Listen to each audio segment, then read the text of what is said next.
आगे अनेक प्रकार के पढ़ने लिखने की जो बातें हुई, जो किताब में आप देखिएगा, हम 1966 में बीए ऑनर्स के साथ गया, कॉलेज से पढ़े, नौकरी की और उसके बाद फिर 1980 में राजनीति में आए।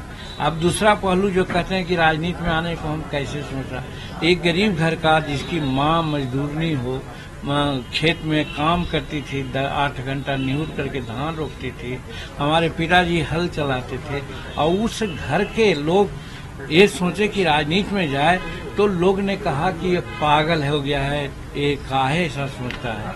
लेकिन एक जगह से हमें प्रेरणा मिली, वो प्रेरणा मिली कि जब हम गोरखियाई का, यानी कि उसको क्या कहते हैं, बॉय सर्वेंट के रूप में जो काम कर रहे थे हम, तो हमको खाने के लिए मिलता था, तो गौ का जानवर का गौशाला के नजदीक पाया में बैठ करके हम खाना खाते थे। खाने के समय में जब जानवर को देखा, बैल को देखा कि कौरी करता है, मुंह चलाता है, और मुंह चला रहा था, तो हमारे दिमाग में बात आई कि ये बेचारा इतना परिश्रम करता है और आज खाता है, कल भी जाएगा मजदूरी करेगा, और उसके बाद ये मर जाएगा, दुनिया में इसको कोई नहीं जानेगा। तो ये हम जानते थे उस समय, कम से कम 11-12 वर्ष की उम्र हो गई थी, कि भाई बहुत भाग मानुषतन पावा, ये हम जानते थे, सुना था। तो हमको लगा कि हम मनुष्य घर में जन्म लिया है, तो हमको सिर्फ इस तरह से कवियाई करेंगे, गोरखियाई करेंगे और पढ़ेंगे लिखेंगे नहीं, या पढ़े लिखेंगे भी हम नौकरी करेंगे, तो हम समाज को क्या देंगे। हमको उसी समय प्रेरणा आई कि हमको राजनीति में रह करके समाज को देखना चाहिए, और एक मन में संकल्प ले लिया था कि बरों शंभु नहीं तो रहो कुमारी, यानी हम जाएंगे तो राजनीति में जाएंगे, और नहीं तो 1966 में ग्रेजुएशन किया था। जिस क्लास में हम पढ़ते थे उस क्लास के लोगों को ट्यूशन करते थे, तो हमको 25 रुपया मिलता था, और वो पैसा से हम घर चलाते थे, और 40 रुपया स्टाइपेंड मिलता था, उससे भी हम अपना देखभाल करते थे। इस कष्ट में हम आगे बढ़ने का काम किया था। तो ऐसा लगा था कि क्या करेंगे, लेकिन तो भी मन में बात आ गई कि नहीं, हम जरूर राजनीति में जाएंगे। और राजनीति में जब हम आया तो और अनेक पहलुआं हैं कि हमारा टिकट कट गया, कहाँ से टिकट लेने की प्रेरणा मिली, वो सब किताब में है, और इस तरह से आगे बढ़ते गए और आज हम यहाँ पर हैं। तो ये दो दिलचस्प पहलू है कि कैसे पढ़ाई शुरू हुई और कैसे राजनीति शुरू हुई। ये दोनों बात ऐसा ही है कि जिससे लोगों को प्रेरणा मिल सकती है मेरी किताब से, यही अभी के संदर्भ में हम कहना चाहते हैं।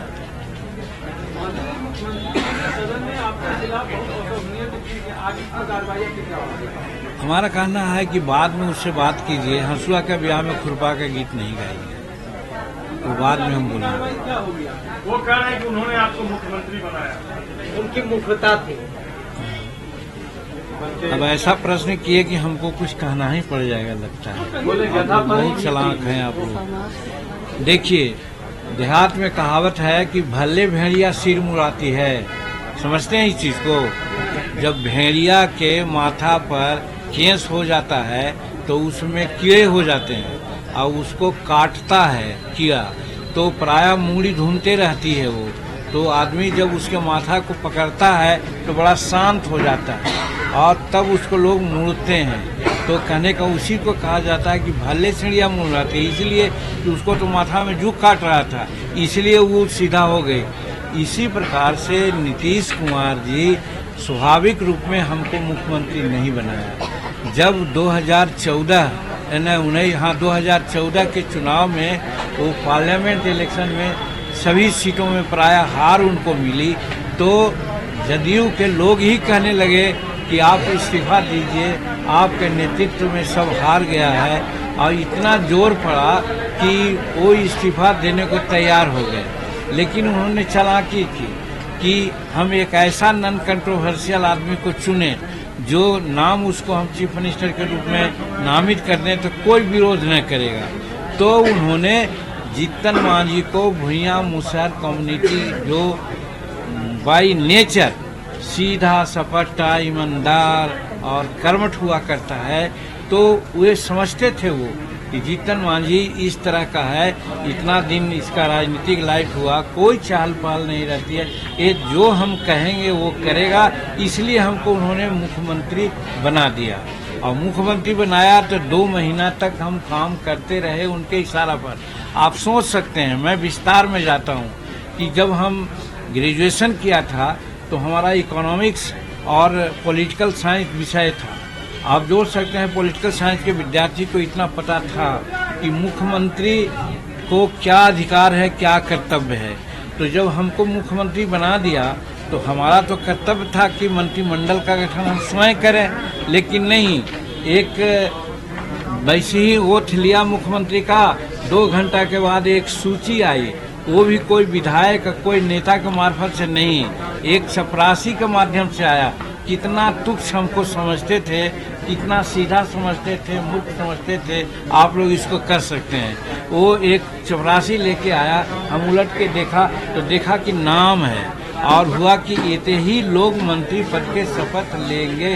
अब जोड़िए, हम ही समझे, अरे हम जब मुख्यमंत्री हैं तो मंत्री हमको न बनाना है, लेकिन ये नाम दे दिए। लेकिन तुरंत ही की बात थी, हम उस पर सिग्नेचर कर दिया, उतना लोग ओथ ले लिया, मंत्री बन गए। हम जान रहे थे कि हमको मंत्री बनाना, हमारे राय से कोई मंत्री नहीं बना, सब माननीय नीतीश कुमार के राय से मुख्यमंत्री बना। फिर दूसरा शाम में उसी प्रकार के एगो लिस्ट आई, उसमें था सभी विभागों का बंटवारा था। तो हमारे मन में बात आई कि भाई मंत्री तो बनाइए दिए अपने मन से कम विभाग के बारे में तो हमसे राय तो कर लेते। अब ये ऐसा क्या बना दिए हमको मुख्यमंत्री, हमारा राय भी नहीं लिए, और तो क्या करें। फिर तुरंत ही की बात थी, हम तुरंत कैसे रिवेल करते, इसीलिए हम फिर उस पर दस्तखत कर दिया। सब विभाग उनके कहने पर मिल गया। तीसरा दिन आया, कुछ कमिश्नर, कुछ कलेक्टर, कुछ एसपी के ट्रांसफर का, वहाँ पर हम थोड़ा सा मन को बढ़ाया। और उसी बीच में आप लोग भी कहने लग गए थे कि जीतन मांझी रिमोट से काम करता है, जीतन मांझी रबर स्टैंप है, ये सारी बातें आ रही थी। तो हमको लगा कि नहीं, ये ठीक कहता पत्रकार लोग, हमको अपने मन से करना चाहिए। हम उनके जो प्रस्ताव थे ट्रांसफर पोस्टिंग का, उसको हम रद्द करके अपने मन से सभी ट्रांसफर पोस्टिंग किया। झगड़ा वहीं से शुरू हो गया। उनके समझ में आने लगा, अरे हम तो, उनको समझाया लोगों ने कि अरे इनको तो आप बनाया था कि जैसे कहिएगा वो करेगा, लेकिन ये अपने मन के करने लगा तो क्या होगा। और फिर उसके बाद 2-3-4 महीना में देखे होंगे आपने, एज मैनी एज 35 ऐसे हमने निर्णय लिया, जिसमें एक निर्णय आप लोगों के लिए भी था कि पत्रकारों को पेंशन देंगे, पत्रकारों को हर जिला में हम क्या कहते हैं मीडिया हाउस बनावेंगे, और प्रांत में भी उनका एक सेंट्रल हेडक्वार्टर बनावेंगे। आप लोगों को भी किया था, महिलाओं के लिए किया था कि सशक्तिकरण की बात लोग बोलते हैं, लेकिन जब तक पढ़ेगी महिला नहीं तब तक कैसे होगा। तो इसलिए बच्चा क्लास से लेके MA क्लास के बच्चियों तक सभी जात के बच्चियों का पढ़ाई हमने फ्री कर दिया था। हमारे इलाका में नक्सलाइट बहुत माना जाता था, सब लोग क्या करता था, राइफल उठाता था, इसलिए कि उसका इज्जत नहीं दिया जाता था, वो भूखा मरता था। हमने कहा क्या कि ठेकेदारी में जो 75 लाख रुपया तक के है, ठेकेदारी में हम आरक्षण दे दिया। आरक्षण दिया तो वो लोग जो नक्सलाइट वहाँ जाते थे, वो लोग सब काम करने लग गए। बहुत से नक्सलाइट हम पर गुस्सा किया कि हमारा कैडर को साहब आपने बर्बाद कर दिया। हम कहा कि हम बर्बाद किया क्या, हम लोगों को रोजी रोजगार दिया। तो ये भी उनको अच्छा नहीं लगा। ये बिहार कृषि प्रधान राज्य है, 76% यहाँ किसान रहते हैं खेती पर, और इनको सिंचाई की कोई व्यवस्था नहीं थी। डीजल, पेट्रोल ये सब लगाना पड़ता था। तो हमने निर्णय लिया कि हर 5 एकड़ किसान रखते हैं जमीन, उनको हम बिजली माफ कर देंगे। ये सब काम शेड्यूल कास्ट के लिए हमने कहा कि 2-3 डिसमिल जमीन से काम नहीं चलेगा, 5 डिसमिल हम देंगे। और हमारे किसानों को, शेड्यूल कास्ट को खेती करने के लिए जमीन नहीं है। जितना भूदान और सीलिंग की जमीन है वो 13 लाख एकड़ है, उसको हम बांट देंगे, 1-1 एकड़ जमीन सबको देंगे। अगर वंचित हो जाएगा तो खरीद करके देंगे, ताकि हमारा जो शेड्यूल कास्ट के लोग हैं वो खेतीहर मजदूर नहीं, खेतीहर किसान बन जाएगा। ये सारा जब निर्णय लेने लगे तो उनके जो अगल बगल अभी रहते हैं वही कहने लगे नीतीश बाबू जीतन मांझी को भुइयां समझ कर क्या बनाए थे, ये तो ऐसा ऐसा काम कर रहा है कि 6 महीना और रह जाएगा तो आपको कुत्तों नहीं पूछेगा। बस लड़ाई चली वहीं से और इधर उधर करने लगे और फिर उसके बाद हमको रिजाइन करना पड़ा। तो वो हमको अपना स्वभाव से चीफ मिनिस्टर नहीं बनाए थे, अगर बनाते तो हम तो अच्छा काम किया। आज भी उनको चैलेंज करते हैं, कहिए कौन गलत काम किया था जिसने आपने कहा कि हट जाइए। और उसमें भी हम कहा था कि अगर वो कहते सीधे कि हट जाओ तो 2005 को याद रखिए आप, हम मंत्री बने थे इनके मंत्रिमंडल में, हमको शिक्षा विभाग दिए थे, लेकिन आप ही लोगों ने कहा कि उनके आपके यहाँ क्या है तो एक दागी मंत्री आ गया है और वो तुरंत हमको बुलाए, 1 मिनट नहीं ठहरे हमने इस्तीफा दे दिया था, आप लोग सब जानते होंगे। तो उसी ही वही देते अगर कहते तो, लेकिन ये तो एरोगेंट आदमी कहेंगे नहीं इसको हम हटाएंगे कान पकड़ के, और भाई हम हट गए।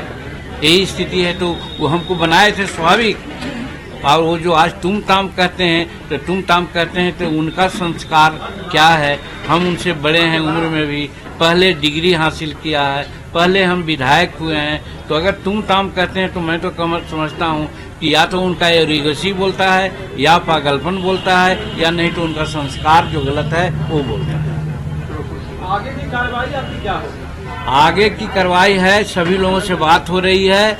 हम लोग कुछ कल असेंबली में प्रदर्शन करेंगे, बैठेंगे कि दलितों का अपमान इस प्रकार से जो आप कहा है, एक तो महिलाओं को अपमान किया कल, तीसरे तरफ हमारे महावीर चौधरी जी हमारे ब्रदर लगते थे, उनका पुण्यतिथि में गए और उनके पोर्ट्रेट पर फूल न चढ़ा करके अशोक के माथा पर चढ़ा दिए, अशोक चौधरी के माथा पर, वो गलती किए। और आज हम जब कहने लगे कि भाई आप कोटा बढ़ा देते हैं, लेकिन कोटा जो बढ़ा हुआ है या वर्तमान है उसमें कितने लोगों को नौकरी मिली, कितने लोगों को आरक्षण मिला, इसको जांचिएगा तभी ना, यही कहा तो उनको तितकी लग गई।